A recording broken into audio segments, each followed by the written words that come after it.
উত্তর কোরিয়ার নেতা কিম জং উন তার সর্বশেষ 50,000 টন ধ্বংসকারী জাহাজ পরিদর্শন করেছেন এবং ক্রুজ ক্ষেপণাস্ত্র পরীক্ষা পর্যবেক্ষণ করেছেন। এই পদক্ষেপটি তার নৌবাহিনীর পারমাণবিক ক্ষমতা বৃদ্ধির একটি বড় পদক্ষেপ ইঙ্গিত দেয়।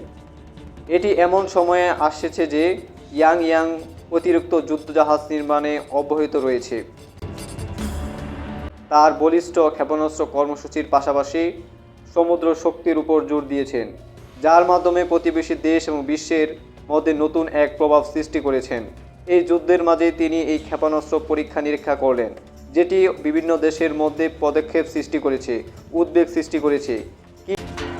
কিম জং উন বলেছেন যে বিমান বাহিনীকে এবং নৌবাহিনীকে পারমাণবিক অস্ত্র দিয়ে সজ্জিত করার প্রক্রিয়া সন্তোষজনকভাবে অগ্রগতি হয়েছে এবং দিন দিন তা বৃদ্ধি পেয়ে যাচ্ছে এবং একে আরও শক্তিশালী করার জন্যই এমন পদক্ষেপ।